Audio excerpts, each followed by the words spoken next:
კავშირი ობიექტივი. გამარჯობათ, ობიექტივი განაგრძობს პირდაპირ ეთერში მაუწყებლობას, ვინც ამ წუთებში თვალყურს გვადევნებთ ინტერნეტ მისამართზე www.obiektivi.net და გვისმენთ FM 105.0-ში ხშირაზე შეგახსენებთ, მე გახლავართ ჟურნალისტი ეკა სარალიძე, ხოლო დღევანდელი ჩვენი გადაცემა ეძღვნება დიასპორებს. დღეს გადაცემაში ჩართვაზე გვყავს თესალონიკის ქართველთა საზოგადოება, საქართველოს ხელმძღვანელი ბატონი ელგუჯამინაძე, ასევე გადაცემაში სტუმრად მყავს უკვე საქართველოში დაბრუნებული საქართველოს ახალგაზრდა ინტელექტუალთა გაერთიანება ლაზარეს თავმჯდომარე ბატონი ჯონი კვარაცხელია და ასევე სტუმრად მყავს გადაცემაში ბატონი ალეკო ბიგვავა, რომელიც გახლდათ ბატონი ულოვან გაგოშიძის მინისტრობის პერიოდში დიასპორის სამინისტროს თანამშრომელი და დღეს ის არის საქართველოს ახალგაზრდა ინტელექტუალთა გაერთიანება ლაზარეს თავმჯდომარის მოადგილე. მე შეგახსენებ ჩვენი სტუდიის ტელეფონის ნომერს 2389105 დაგვიკავშირდით პირდაპირ ეთერში. დღეს ჩვენ ვისაუბრებთ დიასპორის პრობლემებზე, ვისაუბრებთ ასევე ყურადღებას მათ მიმართ სამინისტროს მიერ განხორციელებულს, ასევე ვისაუბრებთ იმ ძალიან მტკივნეულ თემაზე, რასაც კერძოდ მიცვალებულთა გადმოსვენება ქვია და ბატონი ალეკო ალბათ როგორც ყოფილი თანამშრომელი იტყვის რა კეთდებოდა ადრე და საერთოდ რა უნდა დაიგეგმოს მომავალში, რომ საზღვარგარეთ დაღუპულეს ყველაზე მწვავე ფაქტორია, როდესაც არალეგალი, უსაბუთო არალეგალი იღუპება საზღვარგარეთ, მისი გადმოსვენების პრობლემა ეს არის ძალიან სერიოზული პრობლემა და ძირითადად ამ ხარჯებსაც და საქმიანობასაც წევს იმ ქალაქში თუ იმ ქვეყანაში არსებული დიასპორისა, ქართული სათვისტომო და ძალიან წვავედ გადააქვთ ფინანსურადაც და სულიერადაც საერთოდ ადამიანებს ეს ტკივილი, რასაც ახლობელი თანამემამულის გარდაცვალება ჰქვიათ საზღვარგარეთ. ბატონო ჯონი, ახალი დაბრუნებული ხართ საქართველოში, სათავეში ჩაუდექით ახალგაზრდა ინტელექტუალთა გაერთიანება ლაზარეს და მე მაინტერესებს მოსკოვის ქართული საზოგადოება, ახალგაზრდა საზოგადოება ლაზარესა და ამ ლაზარეს შორის რა სხვაობა ან რა აქვს საერთო ამ ორ ლაზარეს? მოგესალმებით, პირველ რიგში დიდი მადლობა მოწვევისთვის. რა თქმა უნდა, საერთო ის არის, რომ ახალგაზრდებთან გვიწევს მუშაობა და ახალგაზრდებთან ერთად ვაკეთებთ იმ საქმეს, რასაც ვაკეთებთ. ესე იგი, ის პრობლემა, რაც იდგა რუსეთის ქართველ ახალგაზრდებში, რა თქმა უნდა, ის პრობლემა აქ არ დგას, იქ იყო სამწუხაროდ ქართული მეობის, ქართული მენტალობის დაკარგვის საშიშროება, საფრთხე და რასაც ჩვენ მაქსიმალურად ვეწინააღმდეგებოდით, ისე ახალგაზრდების დახმარებით, მაქსიმალურად ვცდილობდით მაინც შეგვეფერხა ეს პროცესი. და რატომ წამოხვედით, მე ესეც მაინტერესებს, რატომ გადმოხვედით საქართველოში? ანუ დღევანდელმა პოლიტიკურმა ვითარებამ, რუსეთ-საქართველოს შორის ურთიერთობამ, რომელიც ჩიხშია შესული, ამან ხომ არ იქონია გავლენა, რომ თქვენ დღეს საქართველოში დაბრუნდით, თუ ეს არის უბრალოდ ის მიზანი, რომ ქართველი ახალგაზრდა ინტელექტუალები გააერთიანოთ და მათ მისცეთ კარგი მომავალი? რა თქმა უნდა, ეს ერთადერთი არ არის, მაგრამ ერთ-ერთი მიზეზით შეიძლება იყოს. რა თქმა უნდა, ისეთი არასახარბიელო სიტუაცია უკვე დატრიალა და უბრალოდ სუფევდა რუსეთის ქართველებში, რომლის ერთ-ერთი ასე ვთქვათ მაუნძრავებელ ძალაში შევდიოდი მეც და არ იყო მაინც და მაინც ესეთი ჩემთვის საარსებო პირობებით შექმნილი, სამწუხაროდ უკვე შეიძლება ითქვას კიდევაც საფრთხესაც ველოდებოდი და ამიტომ გადავწყვიტე მაქსიმალურად ჩემი ძალა მაინც გამოვიყენებინა საქართველოში. და უკვე ვხედავდი, რომ ამოუწურე კიდევაც ჩემი შესაძლებლობები იქ, რაც შემეძლო რუსეთის ქართველ ახალგაზრდებში. ისე კი მწუხვარ, ძალიან მწუხვარ, ძალიან ბევრი ახალგაზრდა მაინც დამრჩა, ასე ვთქვათ, ისე ცუდად ვიტყვი ბრჭყალებში უპატრონოდ ჩემგან, მაგრამ არანაკლებ საქმიანობას ვეწევით უკვე აქაც. აქ სხვა პრობლემები დგას ვხედავ ახალგაზრდებში, ჩემთვის უკვე დავდივარ, ასე ვთქვათ, რეგიონებში და ვაკეთებ მონიტორინგს, მაქსიმალურად ვაკვირდები ახალგაზრდების მდგომარეობას, საერთოდ რა პრობლემები წინაშე დგანან და ვცდილობ ამ პრობლემებსაც გაუწიო წინააღმდეგობა. ბატონო ჯონი, ვიდრე ბატონ ელგუჯასთან გადავალ კითხვით. მე მაინტერესებს თქვენ თუ გრძნობდით, ვიდრე თქვენ იმყოფებოდით რუსეთის დედაქალაქში და ხელმძღვანელობდით ქართველ ახალგაზრდა საზოგადოებას. საქართველოს დიასპორის სამინისტროსგან, საქართველოს სახელმწიფოსგან, საქართველოს ელჩისგან და კონსულისგან.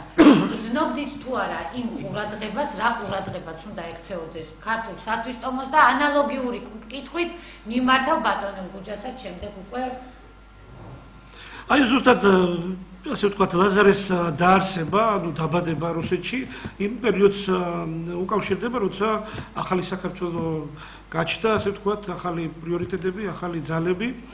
2005-ში შეიქმნა ჩვენი ორგანიზაცია და ძალიან მჭიდრო კავშირი, მჭიდრო ურთიერთობა ჰქონდა მაშინდელ ოფიციალურ საქართველოსთან რუსეთში, ანუ ეს როგორც საკონსულო, ასევე საელჩო.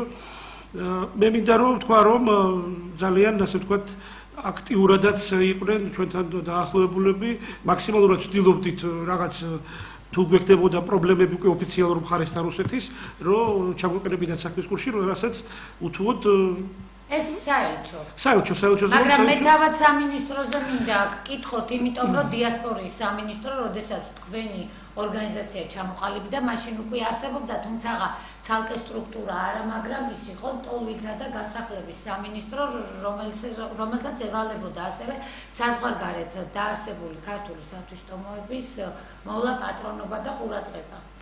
მე მინდა გამოვყო კონკრეტულად ის მომენტი, როცა ბატონი იულონი ბრძანდებოდა მინისტრი დიასპორების, ესე იგი, ჩემთვისაც გაუგნებული ვიყავი იმ დროს, იმდენად ყურადღებით იყვნენ აი ჩვენ დამი მე მახსოვს მაშინ ახალგაზრდები ჩამოიყვანეთ 15-მდე ახალგაზრდა და ბატონი იულონი თვითონ გაგვიძღა, ასე ვთქვათ, წინ ჩაგვიტარა ერთდღიანი, ასე ვთქვათ, ექსკურსია. თავისუფლად დავდიოდით, თავისუფლად შევდიოდით ხშირად წინასწარ, ასე ვთქვათ, არც უთანხმებდით დროს და მივდიოდით ძალიან დიდი ყურადღების ქვეშ ვიყავით, ასე ვთქვათ. მაგრამ დადგა სამწუხაროდ მეორე დრო, როცა ალბათ, რა ვიცი, რას დავაბრალოთ და ვის დავაბრალოთ, როგორ დავაბრალოთ, არ ვიცი, მაგრამ ბოლო 2 წელია თითქმის უკვე არავით არ იკავშირი არა დიასპორების სამინისტროსთან. რატომ ხომ არ მოგიხსენიებენ ბატონო ჯონი? ნუ პირდაპირ ალბათ ვერ მეუბნებიან, მაგრამ იყო ასეთი მომენტი, მე მაშინაც განუცხადე, რომ 2010-ში ახალგაზრდები ჩამოვიყვანენ, მორიგი ჩამოყვანა იყო, როცა მქონდა დანიშნული შეხვედრები და სამწუხაროდ უარით გაგვისტუმრეს, არც ყურად არ იღეს, ასე ვთქვათ, ჩვენი ჩამოსვლა, საერთოდ ვართ ვარსებობთ თუ რა ვიცი, მოკლედ სამწუხაროდ დავშორდით ასეთი ტენდენციით ერთმანეთს. ბატონო ელგუჯა. აკეთოთ მოგესალმებით. ბატონო ელგუჯა, ბატონი ჯონი საუბრობდა ახლა სწორედ სამინისტროს ყურადღებაზე, მან თქვა, რომ 2005 წელს ჩამოყალიბდა მისი ორგანიზაცია. ბატონო ელგუჯა, ალბათ უფრო ჩემი გადაცემის სტუმრებისთვის მსმენელმა იცის თესალონიკის ქართველთა საზოგადოების ისტორიის შესახებ. იქნებ კიდევ ერთხელ გვიამბოთ, როგორ შეიქმნა, როდის შეიქმნა თესალონიკის ქართველთა საზოგადოება საქართველოს. არა, მოდი ამაზე ახლა მე მინდა არა, მინდა იცით ბატონო ელგუჯა, ბატონი ჯონი არის ჩვენთან პირველად გადაცემაში სტუმრად და მე მინდა მას გაუცვალოთ ინფორმაცია, როგორც მან გვიამბო მოკლედ. ისაუბროთ, ხედავთ ახლა თქვენი საზოგადოება ჩამოყალიბდა 2003 წელს. აჰა, უფრო უადრესი ყოფილა ვიდრე ბატონი ჯონის ლაზარე. 2003 წელს ჩამოყალიბდა, ეს არა, ეს იყო სპორტული საზოგადოება.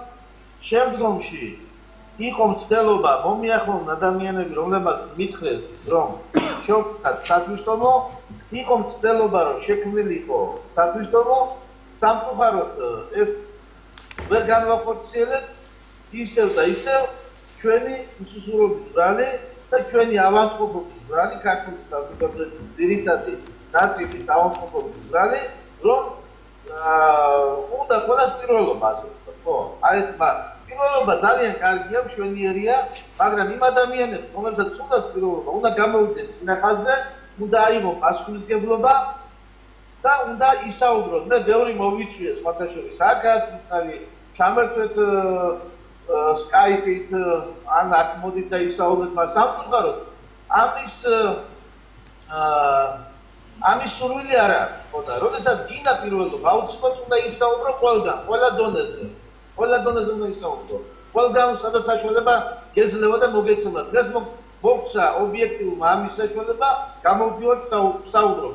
რაც შეეხება წერა, რომ თქვით, ესე იგი, ის თემა გარდაცვალებასთან დაკავშირებით, რომლებიც ვერ ვახერხებთ ასე ვთქვათ, ნუ ვახერხებთ რა თქმა უნდა, მაგრამ გასაჭირით ვახერხებთ გადმოსვლება საქართველოში. ეს პრობლემა ჩემი აზრით ჩვენ თვითონ უნდა გადავწყვიტოთ, ჩვენ თვითონ ემიგრაციამ უნდა გადავწყვიტოთ. ამის შესაძლებლობები და საშუალებები ჩვენ თვითონ გაგვაჩნია საკმაოდ. ქართულ ემიგრაციას ამის შესაძლებლობა ჩვენ გააჩნია. ჩვენ არ გვჭირდება არანაირი მთავრობის დახმარება ამაში. მაგრამ ჩვენ ვერ ვახერხებთ ჩვენ ორგანიზებას. თუ მოვახერხებთ ორგანიზებას, ძალიან მინიმალურ თანხებში ეს პრობლემა მოგვარდება. და ჩვენ მთავრობისგან ვითხოვდით, წინა მთავრობისგანაც სამთავრობისგან ვითხოვდით უბრალოდ ორგანიზებაში დახმარებას. სხვა რამეში ჩვენ არაფერში არ ვიქნებით დახმარებას. სხვა ბერკეტები უნდა აეწყოს ეს ყველაფერი. მექანიზმები უნდა აეწყოს და ერთმანეთთან მოყვას. დამთავრებულია ეს.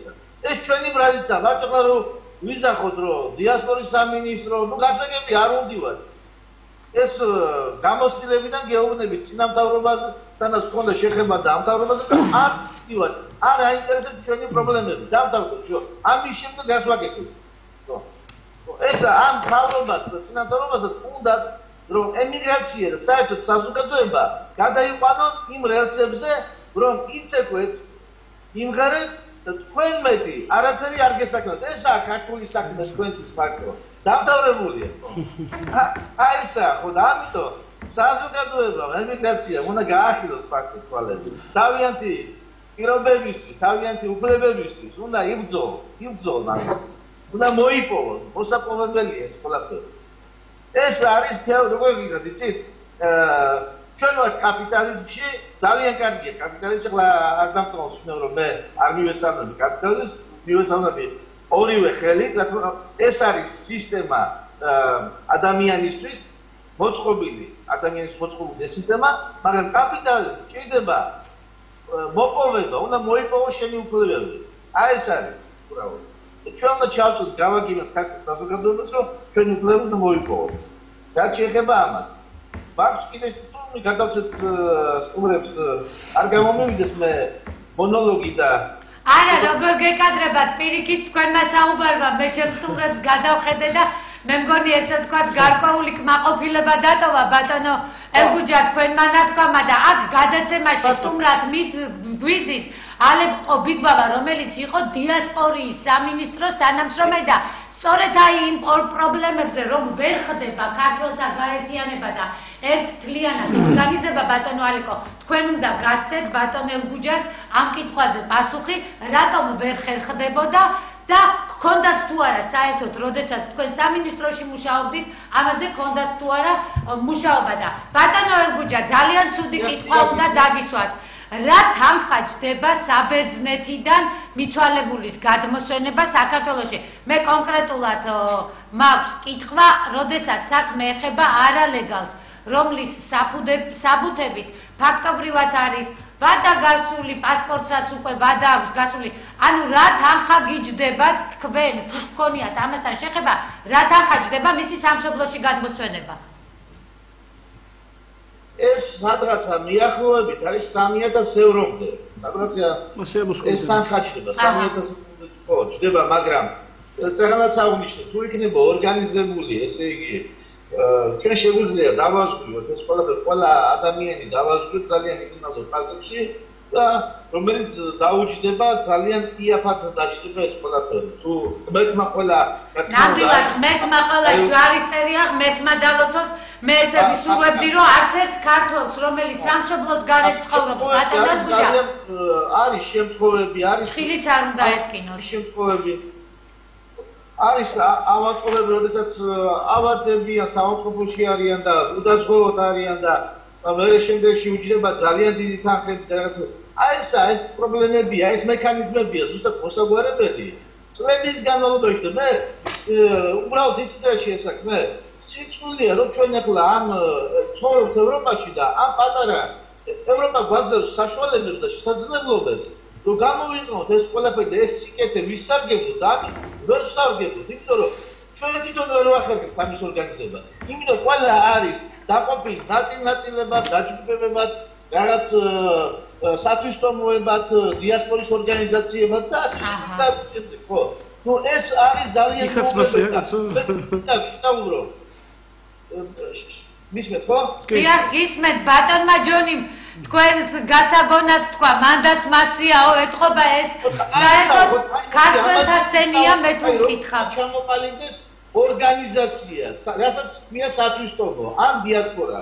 ხო, მოდი ამაზე ვისაუბროთ. აი ზუსტად ბატონო ადამიანები, აი ამაზე მინდა ეს აღვნიშნო ეთიცული.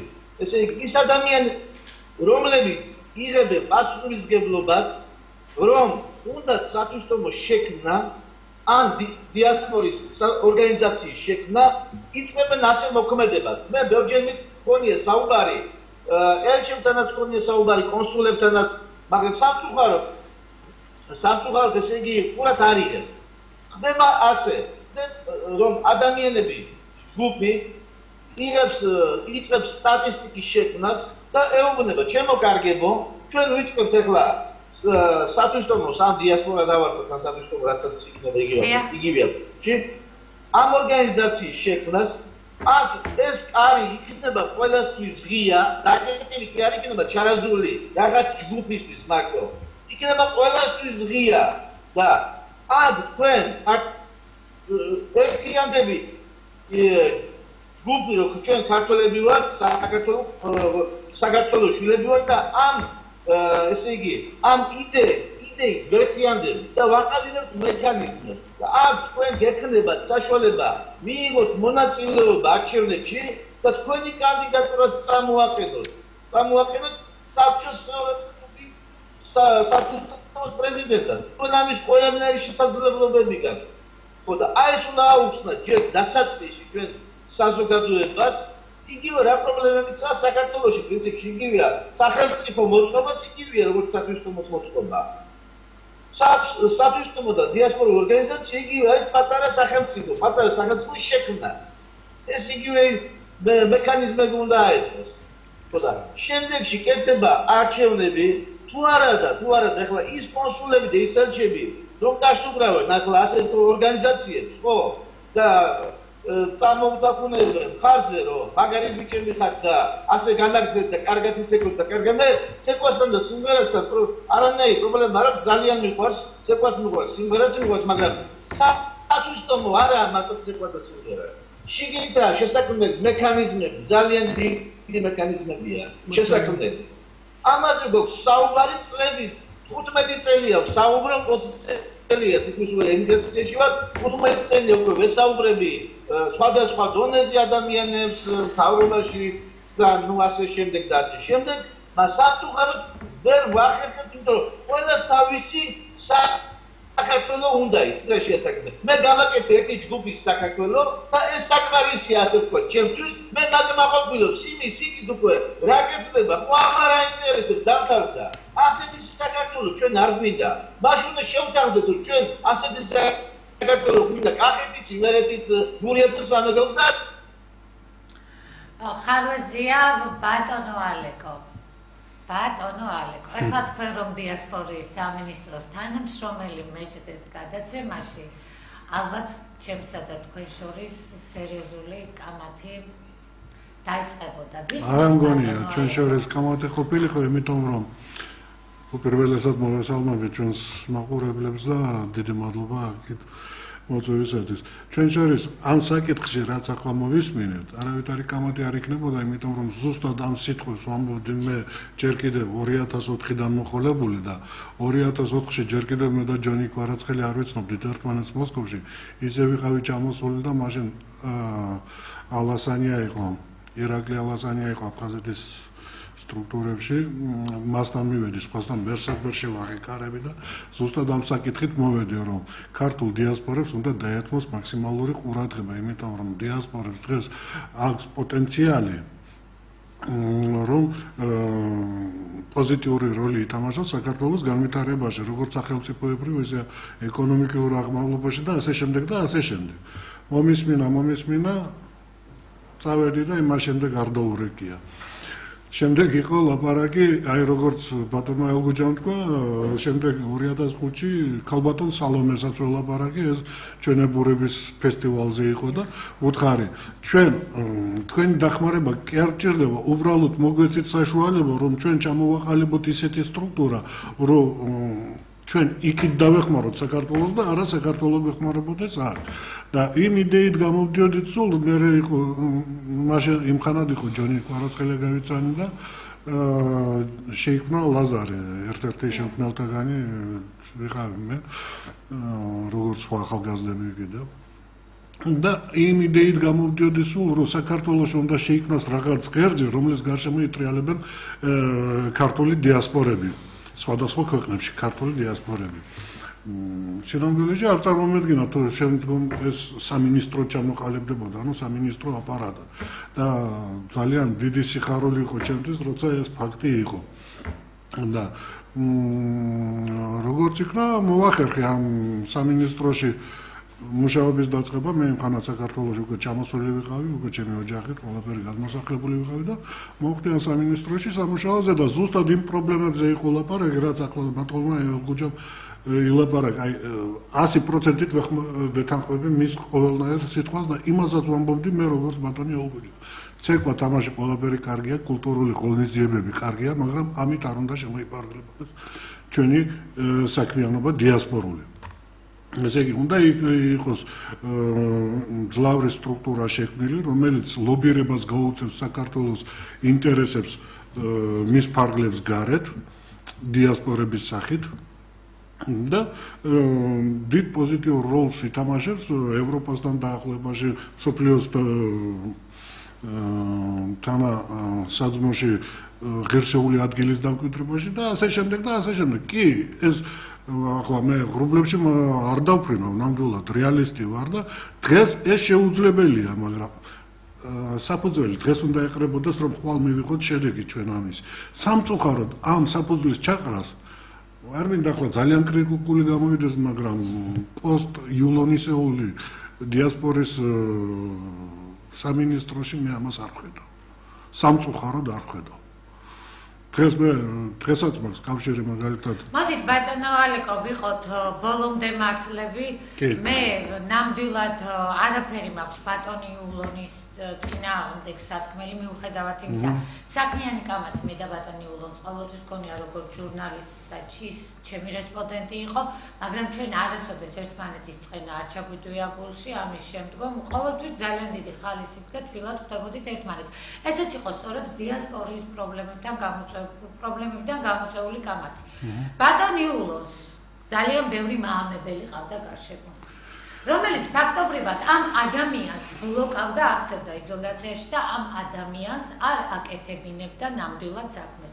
მაგრამ მე დღეს რასაც ვუყურებ, ბატონო ალეკო, ამ დიასპორიის სამინისტროს, ფაქტობრივად მე არ მინდა ვინმე შეურაცხყოფა მივაყენო, მაგრამ თუ ეხლა ჩვენ საზღვარგარეთ მყოფი ქართველები გვადევნებენ თვალყურს, წაიკითხეთ ვისი სცენარია ქართული ფილმი „ჭამა და სექსი“ და ამის შემდგომ დაასკვენით რას აკეთებს დღეს დიასპორიის სამინისტრო, ერთ-ერთი სცენარისტი ვინ გახლავთ ამ ფილმის. ბატონმა ელგუჯამ, ბატონო ალეკო ისაუბრა, რომ ერთ ორგანიზაციად რომ შეიქმნა საზღვარგარეთ მყოფი და უშუალოდ იგივე თესალონიკის ქართველობა, თავისი ლეგალებით, არალეგალებით. აი, დათბეს ისეთი სიტუაცია, რომ არალეგალი არ გარბოდეს, შეშინებული მესაბუთი არ მაქვს და ვაი თუ ვინმე დამაფესხოს და დეპორტირება გამიკეთონ ქვეყანაში. აი, ეს რატომ ვერ მოხერხდა? რატომ ისმის მუდამ ერთი და იგივე ახალი კითხვა, როდესაც დაუშვათ ახალი წარმომადგენელი, ახალი თანამშრომელი ინიშნება დიასპორის სამინისტროში, ის ხვდება რომელიმე სხვადასხვა ქვეყნის დიასპორის ხელმძღვანელობას და რა პრობლემები გაქვთ? ნუ თუ ის პრობლემა არ იცის დაუშვათ, არ იცოდით თქვენ, ან თქვენ შემდგომ რომ წამოხვედით თქვენ, არ დატოვეთ ის პრობლემა ისევ ისე რომ სხვამ იგივე გააკეთოს. რატომ ისმის მუდამ ეს კითხვა, რა პრობლემა გაქვთ? ესე იგი საქმე იმაშია, რომ სამწუხაროდ, როგორც საბერძნეთში, ასევე რუსეთში, რომელსაც მე ვკურირებდი, პოლონეთშიც, ეს პრობლემა არსებობს, არალეგალების პრობლემა. ცოტათი რუსეთში განსხვავდება იმით, რომ მოგეხსენებათ ადრე საბჭოთა კავშირი იყო და იქიდან შემორჩა ხალხი, რომლებიც საბჭოური პასპორტებით არის დღესაც. და ეს ხალხი ძალიან ბევრი მიკავშირდებოდა მე პირადად, აი ჯერ ჯონის და მე იქიდან ჯონი მიგზავნიდა მათ პრობლემებს და ვეცნობოდი ყველაფერს. ეს ამ პრობლემის საკითხი დაყენებული იყო სამინისტროში, ამაზე მიდიოდა მუშაობა.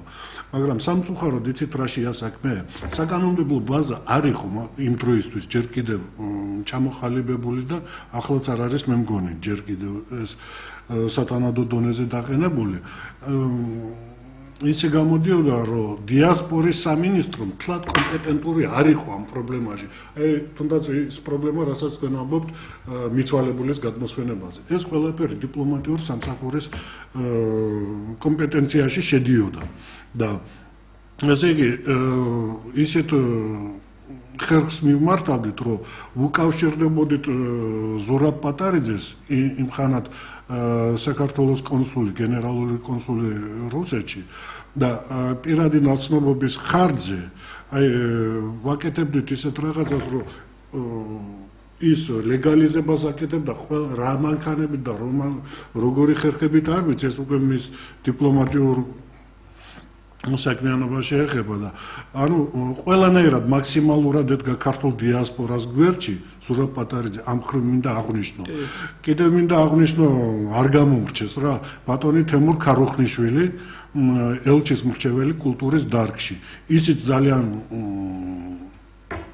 გვერდში ედგა ქართულ დიასპორას ყველანაირად და აი ამ ხრივ ვახერხებდით. მე ახლა მინდა შემთხვევით ვისარგებლობთ და ერთი შემთხვევა, ერთი მაგალითი კიდევ ვთქვა. ადამიანი გარდაიცვალა რუსეთში, მისი შვილი, სამწუხაროდ გვარი არ მახსოვს რა, გავიდა დრო და მისი შვილი საბუთების გამო დარბოდა აქ. შევუწყოთ ყველანაირად მაქსიმალურად ხელი, მაგრამ სამწუხაროდ იყო აი ფინანსურად შეჭირებული იყო და ესე იგი იულონ გაგოშიძემ არ მინდა მაგი ქება დიდება ჩამოიტყვის ბატონო ალეკო, მე ზუსტად ვიხავი, როდესაც ბატონმა იულონმა თავისი ხელფასი მისცა. დიახ, მაგაზე ვყვები. და ეს მიცვალებული სოჭიდან უნდა გადმოსვენებოდეს. დიახ. აი ეს მომენტი იყო. ესე იგი, ეს იმაზე მეტყველებს, რომ ჩვენ ამის კომპეტენცია არ ქონდა, მაგრამ სულით და გულით ეს ჩვენი სამინისტროს აპარატი ცდილობდა რაღაც საქმე გაეკეთებინა იმისთვის, რომ დიასპორას ბევრი ყურადღება მიექცია. ახლა რაც შეეხება ბატონი ელგუჯას ნათქვამს, რაღაც სტრუქტურის შექმნაზე და რაღაც. ამ იდეით გამოვდიოდი ჯერ კიდევ როდის, ალბათ ბატონი ელგუჯა უფრო ადრე გამოდიოდა, უბრალოდ მე ჩემსაზე ვამბობ. და გამოვდიოდი იმით, რომ უნდა შეიქმნას რაღაც ერთგვარი ფონდი, დიასპორას შორისი ფონდი. ამაზე მე მქონდა ლაპარაკი ბატონი იულონის დროს და ძალიან მაგრად ჩაეჭიდა ამ იდეას და ამაზე მიდიოდა მუშაობა. მაგრამ სამწუხაროდ შეიცვალა მინისტრი და ეს ამბავი საერთოდ ჩაგდა. და ამ პრობლემას დღეს არავინ არ უყურებს. თავი და თავი იმ პრობლემების მოგვარებისა, რაც შეიძლება იყოს დიპლომატიური გზების გარეთ და სხვა გარეთ, იქნება ერთიანი დიასპორული ფონდი, რომელსაც უნდა აი ჩაუყრელი მუშაობა მაგის შექმნაში. და უნდა ძალიან დიდი ძალისხმევა ამისთვის. იმიტომ რომ ბატონმა ელგუჯამ მართალი თქვა, რომ არის ქართველები, რომლებიც საბანს თავის თავზე კაჭავენ. დიასპორა იგივე პატარა საქართველოა საზღვარგარეთ, სადაც არის პოზიტივი, ნეგატივი. არაფერი გასაკვირი ამაში არ არის. ამიტომ უნდა გამოდიოდეს ერთიანი რაღაც იდეა, რომელიც შეამჭიდროებს ამ ხალხს ერთად. ბატონო ალეკო და ბატონო ჯონი, ამ იდეას ალბათ ორივესთვის ვამბობ და რამდენად მისაღებია და საერთოდ როგორ შეიძლება ეს იდეა დაიხვეწოს. ვინაიდან დღევანდელი ჩვენი ხელისუფლება ნაკლებად დობით სარგებლობს, მოდით ესე ვთქვათ, იგივე საზღვარგარეთ ცხოვრებ ქართველებში, მე მოვიყვან ერთ ფაქტს, ესპანეთის ქართული სკოლის დღეს უკვე ხელმძღვანელია ქალბატონი ლავი ჭილაია, რომელმაც მითხრა, რომ მათ 3 თვე ესპანეთის საავადმყოფოს მორგს უხადეს თანხა, რომ გარდაცვლილი ბერადაბერ გადმოასვენეს საქართველოში, ესპანეთსა და გერმანიაში, რუსეთთან და საბერძნეთთან შედარებით, მოდით ესე ვთქვათ, ძალიან დიდი თანხაღის მიცვალებულის გადმოსვენება. გერმანია უფრო სავალალო მდგომარეობაშია იმის გამო, რომ იქ მხოლოდ 3 დღით აჩერებენ მიცვალებულს, ხოლო შემდეგ უკეთებენ მას კრემაციას და ქართველისათვის ეს არის შოკის მომგვრელი, ვერ ეგუებიან ამ ყველაფერს და ამიტომ მე ეს ამბავი ჩემთვის ცნობილია ბორელი მოქალაქე, რომელიც დაიღუპა ბერლინში, ბერლინის ქართული სახლის ხელმძღვანელმა თამრიკო შალამბერიძემ თავის ბავშვებთან ერთად ბავშვებს გულისხმობს სტუდენტებს, რომლებიც მასთან იკრიბებიან, როგორც ის კრუხივით არის ამ ბავშვებისთვის ყველას დაკოთკოთებს თავზე და გალბატონმა თამრიკომ 3 დღეში მოაგვარა ამ პიროვნების მხოლოდ იცოდნენ სახელი. წარმოიდგინეთ, ბავშვებს ეძინათ ტელეფონებზე, რომ თბილისიდან გორში ვიღაცას მოეძებნა, ვინ იყო ეს გიორგი, რომ აღედგინათ საბუთები და მიცვალებული გადმოეგზავნათ ყოველგვარი კრემაციის გარეშე საქართველოში. ზარია პირდაპირ ეთერში, გისმენთ თქვენ პირდაპირ ეთერში ხართ, გამარჯობათ. გამარჯობა პროფესორები, საავადმყოფოებისა თუ ამშვიდობისას. გისმენთ, თქვენ პირდაპირ ეთერში ხართ. დიახ, ისმენთ.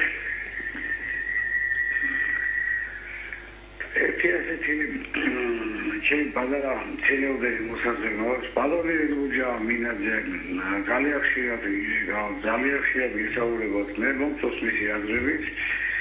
რა თქმა უნდა ძალიან ლოგიკურად შეძლობს რაღაც საკითხებში, მაგრამ ერთი რამ მაინტერესებს.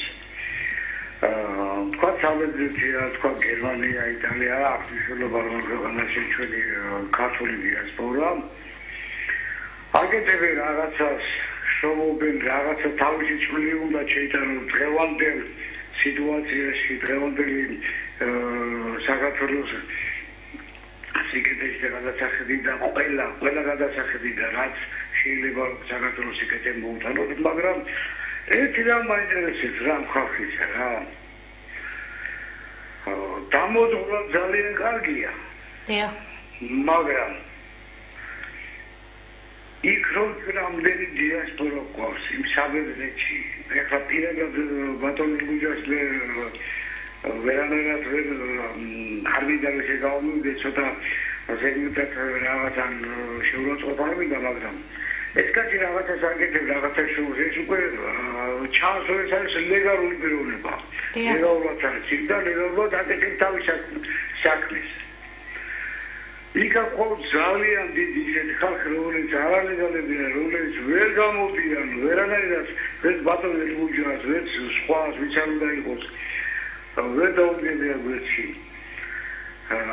ამაზე თუ შეიძლება რომ იმუშაოს ვიღაცა, ვინ რაღაცნაირად თუ შეიძლება ამისი პრობლემა მოგვდეს, რომ ეს ხალხი ელემენტარულად თუ სახელმწიფოებრივი დონეზე თუ გახდება ლეგალური ეს ყველაფერი ელემენტარული დიასპორაში მაინც იყოს ის რომ ვიცოდეთ ვინ არის რა არის როგორ არის ელემენტარულად ამათი დახმარება მაინც შეგვიძლია იყოს.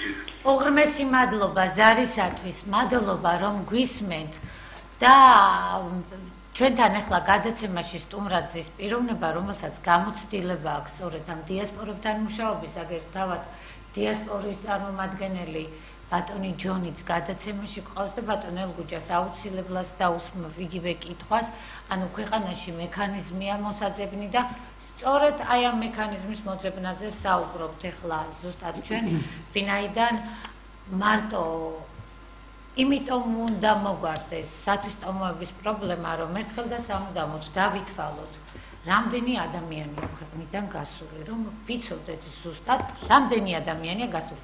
Რამდენი ადამიანია დაბადებული საზღვარგარეთ ბავშვი, რომელიც ის უკვე საქართველოს მოქალაქეა, მაინც მოდით ესე ვთქვათ, იმიტომ რომ არალეგალთა ოჯახებში ციბადებია ბავშვები, ეს გვინდა თუ არ გვინდა, ეს ფაქტი რეალობაა.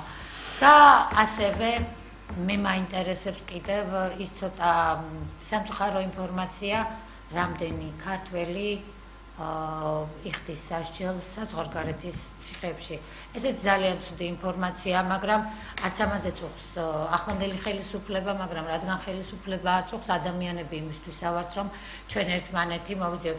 ბატონო ლგუჯა, აქ იყო ტექნიკური ხარვეზი, იმედია გესმოდათ ჩვენი ხმა, თქვენ მაინც და ბატონი ალეკოც თქვენ ნათქვამს ეთანხმება ბოლომდე და ეხლა მე მინდა ზუსტად გავავრცო ეს აზრი და სამივე ადამიანს მინდა გკითხოთ, ვინც ჩემთან გადაცემაში სტუმრად იმყოფებით. ბატონო ალეკო, ფონდის იდეა, რომელზეც ბატონი ულონი თავის დროზე მე მესაუბრებოდა, რომ საკუთარ ოჯახებისთვის გადმორიცხული თანხის 1% დაუშვათ უნდა ყოფილიყო ამ ფონდში. ეს იყო ერთი ვერსია ამ ფონდის.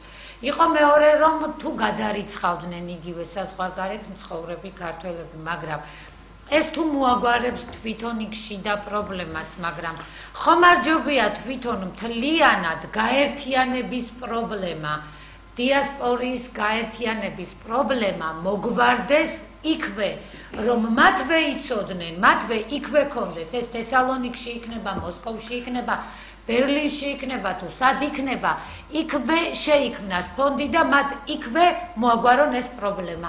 გისმენთ?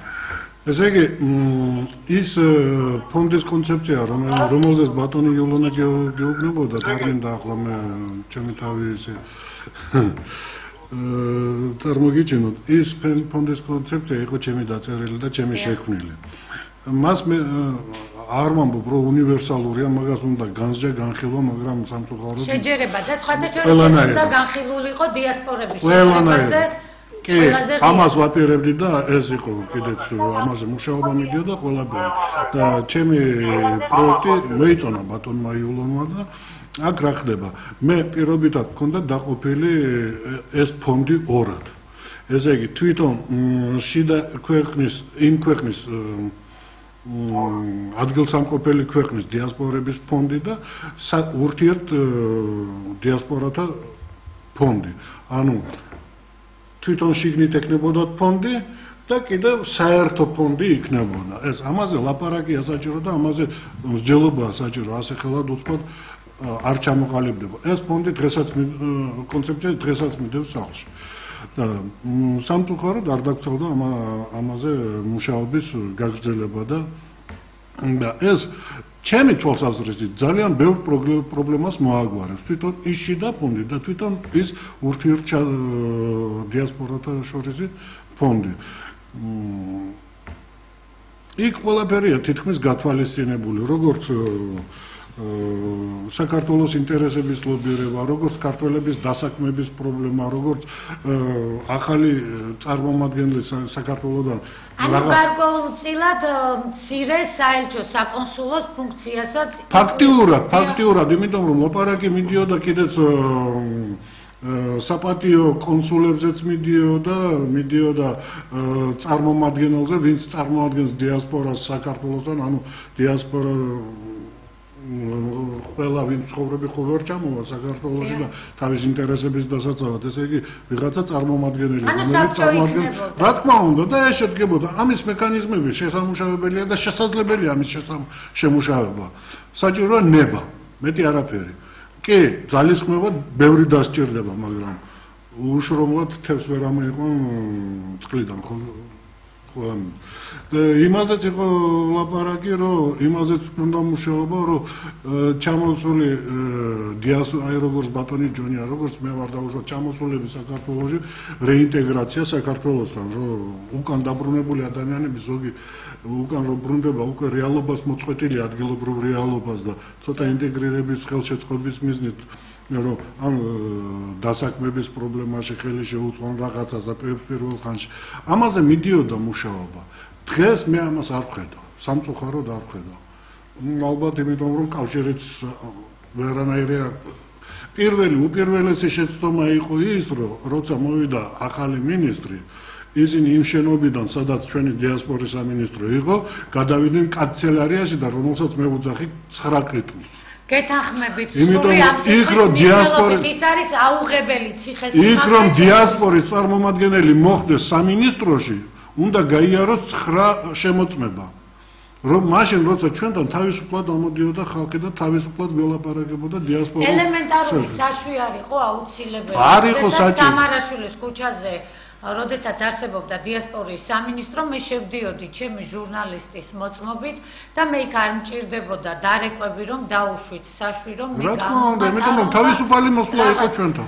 ამიტომ ძალიან უფრო აქტიურიც იყო მუშაობა, პრობლემებს უფრო აქტიურადაც ვაშუქებდით, მაგრამ გადამწყვეტი ალბათ ჩემი ამ დიასპორის სამინისტროსთან დაშორების იყო დიასპორის სამინისტროს პრეს-ცენტრის საქციელი, ქალბატონს მე არ ვიცი რა ქვია სახელად, შორენა თუ არ ვცდები, ეს იყო ჩემთვის ყველაზე დიდი შეურაცხყოფა, რომელმაც მე მაკადრა იქ რომ მოსაწვევი ხომ არ ავიღე, ნუ რას ნიშნავდა მისი მხრიდან ის რომ მე რისთვის ვიყავი იქ მოსაწვევის სასაღებად და მათთან სადმე მოდი ცოტა ჟარგონულად ვიტყვი ჩანგალზე გასაყოლა ძალიან დიდი ბოდიში მე იქ 2-3 ისეთი ჯონიც ვნახე მაშინ ბატონი როინ კონჯარიაც ვნახე დავით სისკარიშვილი ვნახე ისრაელის ქართული საზოგადოების თავმჯდომარე ეს იყო ჩემი ბოლო შეხვედრა მათთან მე მის მერე მართალი გითხრათ დაფიცებული მქონდა დიასპორის პრობლემებს აღარ შევეხებოდი რომ არა ბატონი ელგუჯას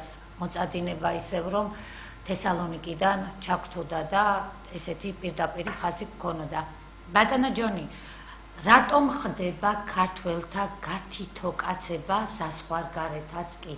რატომ არ კრავს ქართველს იგივე საზღვარგარეთ ყოფნა და უშუალოდ რატომ არ ცდილობენ ისინი იყვნენ გაერთიანებულები, ჭირს და ლხინს ერთად შეხვდნენ და ერთად იზრუნონ ამ ყველაფერზე?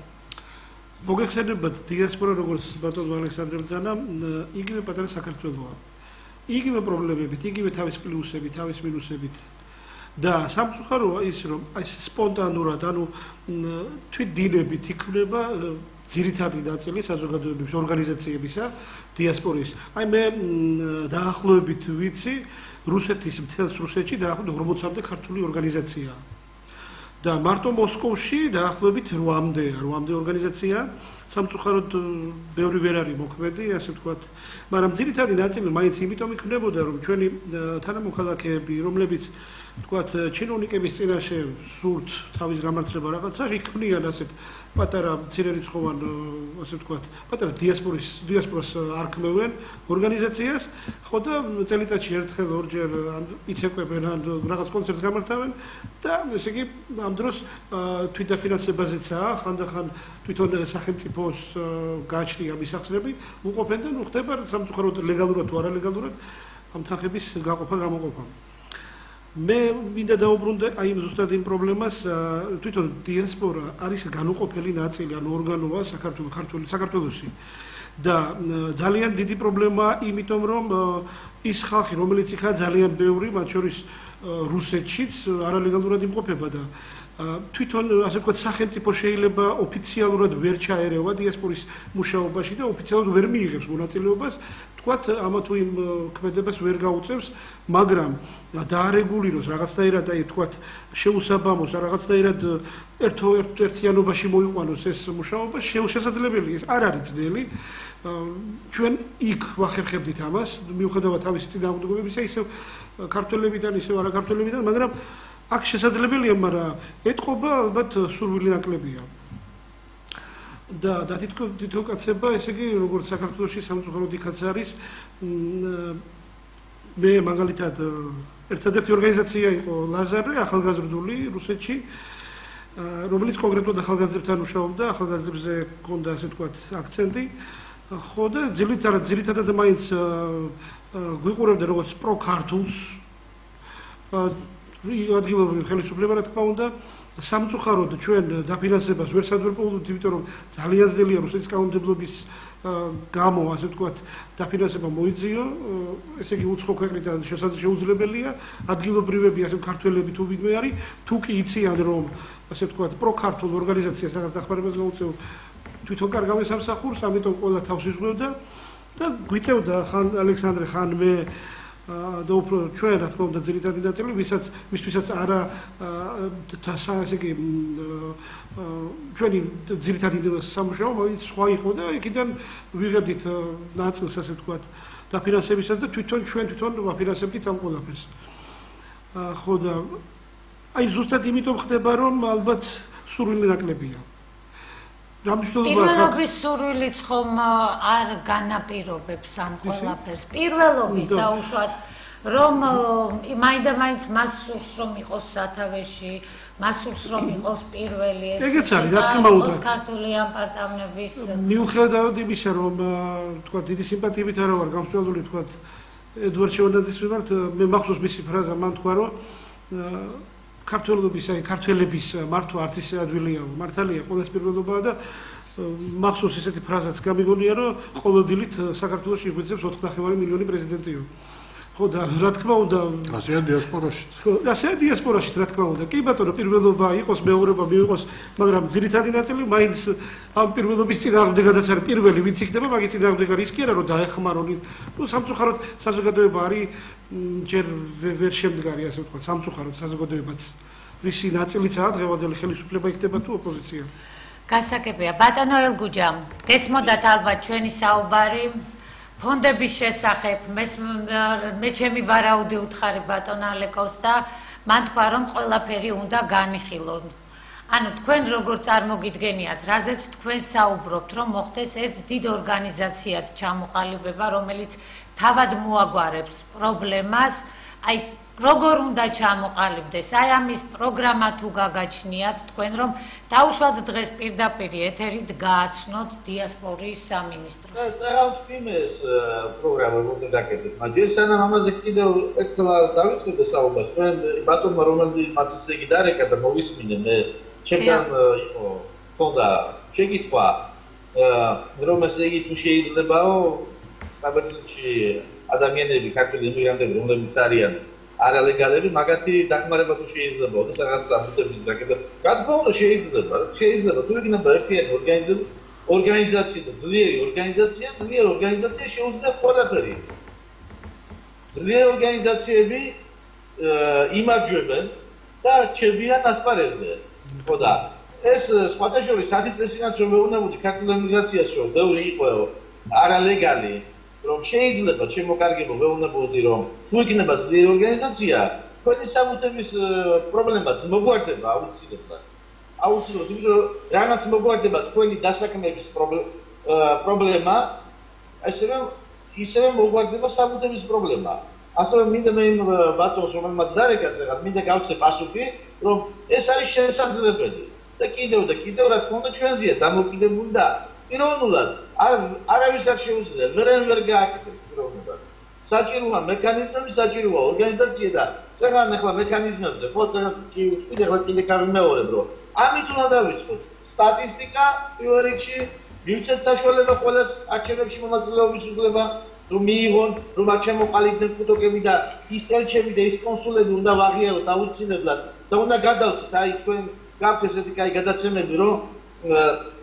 უნდა ესე იგი აღიარებთ ვიღაც ციხეში ვინ სენს და ვიღაც პოლიციელებს და ასე შემდეგ ხო და უნდა ვაღიაროთ ისინი რომ აი ესენი ეს ელჩები და ეს კონსულები ხელებს არ უფათურებდნენ ხარზე და ყველას არ ეუბნებოდნენ რომ ესე გააგზავნეთ კარგია იცეკვეთ და იმღერეთ და მოჩეღონიზირები გააკეთეთ და თქვენ მეტი არ გესაგნებათ და ცდილობენ ეს კონსულები რა თქმა უნდა კონსულები და ელჩები აკეთებენ ატარებენ იმ პოლიტიკას რაც სახელმწიფოს გამოდის მე არ მგონია რომ თავიანთ თავზე კონდეთ აღებული ასეთი მძიმე წვეთი რომ მაგალითად ასეთ პოლიტიკას ატარებდნენ სახელმწიფოს აქვს ასეთი პოლიტიკა ბატონო ელგუჯა მიაძინოს საზოგადოება გეთანხმებით ბატონო ელგუჯა როდესაც ხედავთ რომ საელჩო და საკონსულო აი ესე მხრებზე ხელის მოთათუნებით და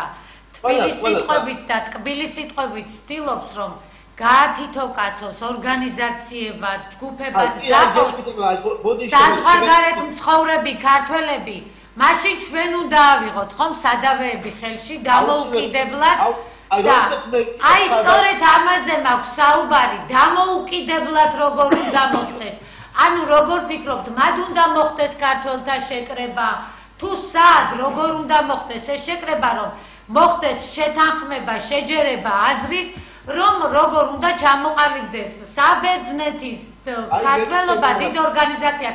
თუ ფიქრობთ, რომ ეს უნდა მოხდეს საქართველოში უნდა მოხდეს სხვა დიასპორებთან, ანუ სათვისტომოებთან ერთად. სწორედ ამ პროექტზე მუშაობა, მსჯელობა ერთობლივად და შეჯერდეს ერთი აზრი, სადაც მიიღებს მონაწილეობას სოფლიოში ყველგან არსებული ქართული სათვისტომო. თქვენ როგორ ფიქრობთ? ადამიანებმა თვითონ კარგი არის, რა თქმა უნდა, თვითონ საზოგადოებამ გააკეთოს ეს ყველაფერი და საზოგადოებამ ამოიღოს ხმა და თვითონ ჩაუდგეს სათავეში. ეს რა თქმა უნდა კარგი არის და როდესაც საზოგადოება ჩუმათაა, ხო და ეს უნდა იყოს, რა თქმა უნდა, მეორე ვარიანტი არის, რომ სახელმწიფო პოლიტიკა იყოს და ჩვენ შემთხვევაში არც ერთი გვაქვს და არც მეორე და მე გამოვდივარ წლების განმავლობაში ვარ, როდესაც ვარ მე უკვე და ამ ბატონებს, კონსულებს და ელჩებს საქმენი უკვე აღარაფერი აღარ აქვს უკვე. ასე ვთქვათ, კედელთან მყავს მიყუდებული, აი პირდაპირ ამის მნიშვნელობით, ფაქტებით, მოქმედებებით და შემდეგში გადმოდიან შეტევაზე უკვე, რომ შენ არ ხარ საქართველოს, მე არ ვარ საქართველოს მოქალაქე, წეგან აღნიშნე კიდევაც ბატონმა რომ ეს იგი მე 20 წელია ემიგრაციაში ვარ, საბერძნეთის ნაკრებში გამოდიოდი ძალოსნობაში, საქართველოს ნაკრებში ვიყავი ძალოსნობაში და ასე რომ ეზნობით, ხო, მე არ ვარ საქართველოს მოქალაქე, ვარ საბერძნეთის მოქალაქე და მიყენებენ პირდაპირ ასე ვთქვათ, წამოძახებას, რომ შენ არ ხარ საქართველოს მოქალაქე. შემოგარგებო ვეუბნები, მე არ ვარ საქართველოს მოქალაქე არ ვარ დღეს. მე შეიძლება ანტარქტიკაში წავიდე და ისა თვარეზე ავფრიდე, ხო, მაგრამ მე ქართველები ვიქნები, სადაც წავიდე. გენეტიკას რას უშევს? საქართველოს მოქალაქე ვარ, დღეს თუ არ ვარ საქართველოს მოქალაქე. მე რომ ფული შემკივა და მე რომ მინდა რომ რაღაცა წინ წამოვიდეს, რაღაცა გაკეთდეს და ვიამაყოთ ჩვენი სამშობლო და ქართველები, ხო, ვიამაყოთ. მაგითო ვფრივა, ხო? თუ არ გავჩერდეთ ჩუმად ვიქნები როგორც ხვები. გაწყობთ ასეთ, მაგათ აწყობთ, კი გასაგებია, მაგრამ ჩვენ არ გვაწყობს ყველა. ნამდვილად არ უნდა გაწყობდეთ ბატონო ელგუჯა. გაწყობს ასე, ხო. ჩვენ სამშობლოს არ აწყობს ესე კატიკაცება და რაღაც დაშლა ესე არ გვაწყობს. აი ეს და მაგითო ვფრივა და მაგითო გამოვდივარ. ბატონო ელგუჯა, ეხლა მაქვს მე ძალიან კარგი იდეა, რა ვიცი, რამდენად მოსაწონი იქნება თქვენთვის ბატონი ჯონიც, ბატონი ალეკოც და თქვენც ხართ. რა ვიცი, ესენი კი საქართველოში იმყოფებიან, მაგრამ ვიტყვი, რომ ესენი დიასპორის ნაწილი არიან, გამოცდილები არიან და არ ვიცი, ვიტყვი, რომ მოსკოვში მათ აქვთ როგორ უნდა იცხოვროს ქართველმა დიასპორულ პირობებში მიღებული გამოცდილება. რამდენი ორგანიზაცია დაუშვათ საბერძნეთში ამ წუთას ქართული? საბერძნეთში ხა თესალონიკში არის როგორ გითხრა ოფიციალური ორგანიზაცია არის სადღაც 3-4. კარგი, ბატონო ელგუჯა, 4 თქვენიდან აღწეროთ, მოდით ბატონო ალეკო, მე ვიმუშავებ ამ თემაზე. ბატონო ელგუჯა, ახლა უნდა თქვა ჩემი იდეა. ვიმუშავებ ამ თემაზე, მე პირადად მაქვს ურთიერთობა ქართულ სათვისტომოების არაოფიციალური ორგანიზაცია. თავმჯდომარეობა ერთი წამით არაოფიციალურებიც უნდა ჩამოვიდნენ სწორედ საქართველოში, იმიტომ რომ მათ არაოფიციალურებმა უნდა ცოტა არ იყოს გაყარონ თავიანთი სიჯიუტე და ამპარტავნება გვერდზე და უნდა გაკეთდეს ყველა ქვეყანაში ერთი დიდი ქართული ორგანიზაცია თავისი საბჭოს წევრებით და ბატონო ელგუჯა, რომ მოხდეს დაუშვათ საქართველოში დაინიშნოს დიდი კონსულტაციის შემდეგ ერთი დღე, როდესაც შეიკრიბებიან თესალონიკის 4 თუ 3 ორგანიზაცია და მისი დაუშვათ არაოფიციალური ორგანიზაციებიც. ანუ მოხდეს მთლიანად საქართველოში ბატონო ჯონი, ბატონო ალეკო და ბატონო ელგუჯა შეკრება და მოხდეს ამ თემაზე მსჯელობა. რას ფიქრობთ? ერთი წუთი და თქვა ამასთან დაკავშირებით. ეს იდეა 6 წლის წინ უთხარი ბატონ ირაკლი თავარtkilade ზუსტად რომ ამაში ესე ჩაუყარეს საფუძველი ეს გააკეთებინათ, ფედერაცია გააკეთებინათ, ყველა შეყარებინა და წამომაძახა ისეთი სიტყვები და საქართველოს დამსახურებაც დაბეჭდა შემდეგში. ბატონო ელგუჯა, თქვენ მაღაზი არ ინერვიულოთ ქვეყანაში, ხომ სულ არ არიან ესეთი ადამიანები. ჩვენი გადაცემა უკვე დასასრულს უახლოვდება. ბატონო ალეკო, ბატონო ჯონი, ბატონო ელგუჯა. იდეა ყოფილა ბატონო ელგუჯას შეუთავაზებია კიდევ უფრო ადრე. მოდით, ჩვენც ჩაუყაროთ 27 მაისს პარალელურად საფუძველი. კი ბატონო, ხომ ჩამოგძანდებიან საქართველოში, მაგრამ დაინიშნოს მეორე დღეს და უშუალოდ მესამე დღეს მთლიანი შეკრება, მოხდეს მსჯელობა სწორედ ამ დიდ ორგანიზაციად, დიდ ქართულ სახელმწიფოდ, მოდით ესე ვთქვათ, ჭყალებში საზღვარგარეთ მათი ჩამოყალიბების, ამ ორგანიზაციის თავმჯდომარეები იყვნენ სწორედ საბჭოს წევრები და მათ აირჩიონ ამ ორგანიზაციის ხელმძღვანელიც დაარქმევენ, პრეზიდენტს დაარქმევენ, თუ რას დაარქმევენ, გარკვეული ვადით და შეაფასონ მათ მიერ, მის მიერ გაწეული, გაკეთებული სამუშაოებით. არ ვიცი, ნამდვილად უნდა მოხდეს ეს, თორემ ამ ხელისუფლებას აწყობს პირველ რიგში გათითო კაცება. მე ესე ვფიქრობ, ქართველი ერის. დღევანდელი ჩვენი გადაცემა დასასრულს მივახლოვდა. ჩემი გადაცემის სტუმრები იყვნენ თესალონიკიდან ბატონი ალგუჯამინაძე, ბატონი ჯონი კვარაცხელია საქართველოში ახალგაზრდა ინტელექტუალთა საზოგადოების ლაზარეს თავმჯდომარე და ასევე ალეკო ბიგვავა ყოფილი დიასპორის ერთ სიტყვას ბატონი ალგუჯას თუ შეიძლება. თქვენ გაგიმარჯვებთ ბატონო ალგუჯა, ჩვენი იდეები თანხმდრაშია, ასე რომ თუ ჩამოხვალთ საქართველოში, მოხარული ვიქნები შეგვდეთ. ჩამოვდივარ მალე. დღევანდელი ჩვენი გადაცემა დასასრულს მივახლოვდა. კარგად ბრძანდებოდეთ მომავალ გადაცემამდე, დაგემშვიდობებით.